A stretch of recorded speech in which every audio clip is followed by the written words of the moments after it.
पराग कोश से वर्तिकाग्र तक, एंथर से स्टिग्मा तक पराग कण का स्थानांतरण होना क्या कहलाता है? क्या कहलाता है? एंथर से पोलन ग्रेन का स्टिग्मा तक स्थानांतरण होना क्या कहलाता है? यहां तक समझ में आया सभी को? ठीक है, अब इसके बाद अपन बात करेंगे कि कितने प्रकार का होगा, कौन कौन से?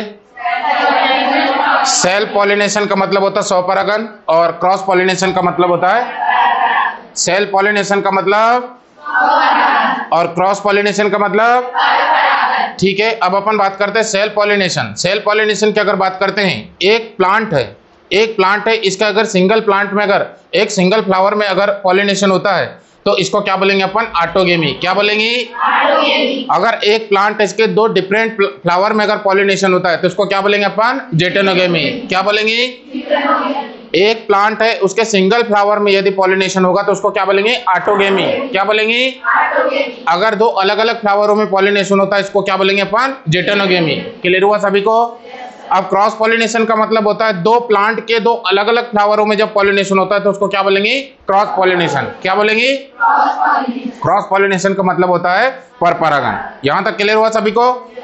अब अपन बात करते हैं कि सेल्फ पॉलिनेशन के लिए क्या क्या कंडीशन होना चाहिए। फ्लावर कैसी होनी चाहिए? बाइसेक्सुअल का मतलब होता है एक पुष्प में नर और मादा युग्मक उपस्थित होना चाहिए, मेल और फीमेल गेमेट होना चाहिए। क्लियर हुआ सभी को? दूसरा क्या बताया था? होमोगेमी। क्या बताया था? होमोगेमी का मतलब होता है मेल और फीमेल गेमेट कैसा होना चाहिए? सेम समय में मैच्योर होना चाहिए। क्या यहाँ तक समझ में आ रहा है? तीसरा का मतलब बताया था क्लिस्टोगेमी। क्या बताया था? क्लिस्टोगेमी का मतलब ऐसे फ्लावर जो कभी भी ओपन नहीं होते, तो इसमें पॉलिनेशन बाहर से हो सकता है क्या? नहीं, केवल अंदर ही अंदर एक ही फ्लावर के अंदर होगा, तो इसको क्या बोलेंगे अपन? क्लिस्टोगेमी। क्या बोलेंगे? उसके बाद चौथे नंबर का इसको क्या बोलेंगे? बड पॉलिनेशन। क्या बोलेंगे? कलिका परागन। बताया था मैंने। इमैच्योर कंडीशन में अपरिपक्व अवस्था में पॉलिनेशन होना, इसको बोलते हैं अपन कलिका परागन। क्या बोलेंगे? तो क्या क्या कंडीशन बताया था? पहला क्या बताया था? बाइसेक्सुअल का मतलब क्या बताया था? नर और मादा युग्मक दोनों उपस्थित होना चाहिए। क्या? होमोगेमी मतलब समान समय में परिपक्व होना चाहिए। क्लिस्टोगेमी का मतलब ये कैसे होना चाहिए? ऐसे पुष्प जो कभी नहीं खुलते, ओपन नहीं होते। क्या? तो इसमें परागकण अंदर आ सकती है क्या, या अंदर से बाहर जा सकती है? ठीक है। बड पॉलिनेशन का मतलब अपरिपक्व अवस्था में ही पॉलिनेशन हो जाना। यहां तक क्लियर हुआ? अब उसके बाद अपन बात करेंगे क्रॉस पॉलिनेशन की। किसकी बात करेंगे? तो क्रॉस पॉलिनेशन का मतलब होता है दो अलग अलग प्लांट है, दो अलग अलग पौधों के पुष्पों के मध्य में जब परागण होता है तो उसको क्रॉस पॉलिनेशन बोलेंगे। अरे बोलेंगे कि नहीं? तो इसके लिए क्या क्या कंडीशन चाहिए? फ्लावर कैसा होना चाहिए? यूनिसेक्सुअल। कैसे होनी चाहिए? यूनिसेक्सुअल का मतलब होता है फ्लावर जो होता है इसमें नरयुग्मक होगा या तो, लेकिन कभी भी दोनों एक साथ उपस्थित नहीं होंगे। पक्का? उसके बाद बताया था मैंने डाइकोगेमी। क्या बताया था? तो डाइकोगेमी का मतलब क्या होता है बताओ? डाइकोगेमी का मतलब होता है मेल और फीमेल गेमेट अलग अलग समय में डेवलप होते हैं। क्या? अरे नर और मादा युग्मक जो उनका विकास होता है अलग अलग होता है, अर्थात बोले तो उनकी एज समान होती है। क्या? अलग अलग होती है। तो कितने टाइप का होगा? दो टाइप का। पहला क्या होगा? प्रोटेंड्री। क्या होता है? प्रोटेंड्री का मतलब होता है इसमें नर युग्मक का विकास पहले होता है, मेल गेमेट पहले डेवलप होता है। क्लियर हुआ सभी को? और एक बताया था प्रोटोगाइनी। कौन सा बताया था? तो प्रोटोगाइनी में कौन डेवलप होता है? सबसे पहले फीमेल गेमेट। कौन डेवलप होता है? अब इसके बाद तीसरा बताया था मैंने। क्या बताया था? हेट्रोस्टाइली। क्या बताया था? हेट्रोस्टाइली में आपको मालूम होना चाहिए इनकी लेंथ कैसी होगी? अलग अलग। इनकी लंबाई कैसी होगी? या तो मेल गेमेट ऊंचा होगा, लंबा होगा, या तो फीमेल गेमेट बौनी होगी। या तो ये लंबी होगी या तो वो बौना होगा। क्लियर हुआ सभी को? तो इस समय ऐसी कंडीशन में क्या जोड़ी जम सकती है? क्या?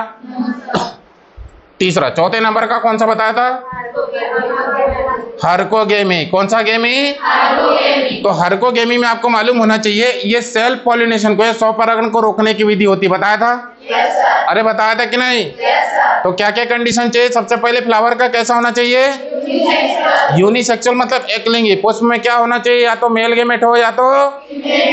डाइकोगेमी का मतलब नर और मादा युग्मक की उम्र कैसी होगी? अलग अलग।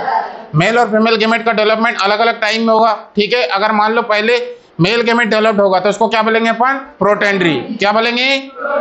और एक बताया था प्रोटोगाइनी, तो इसमें कौन डेवलप्ड होगा सबसे पहले? कौन?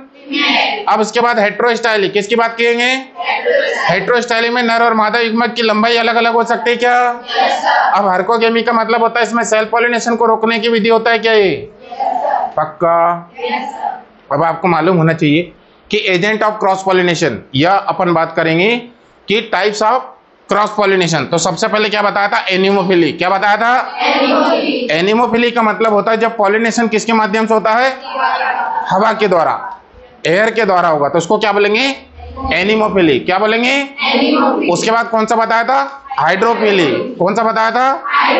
तो हाइड्रोफिली में आपको मालूम होना चाहिए पॉलिनेशन या परागण किसके माध्यम से होगा? वाटर के द्वारा। थर्ड में क्या बताया था मैंने? क्या बताया था? ऑर्निथोफिली। कौन सा फिली? ऑर्निथोफिली में क्या होता है? बर्ड्स के द्वारा होता है। किसके द्वारा होता है? और इसके बाद कौन सा बताया था? बस इतना ही बताया था। तो आप ऐसे ही याद करते रहा करो, थोड़ा रिवीजन किया करो, बोला करो, प्रैक्टिस किया करो। समझ में आ रही कि नहीं? ठीक है। अब इसके बाद मेन लेक्चर अपन आएंगे।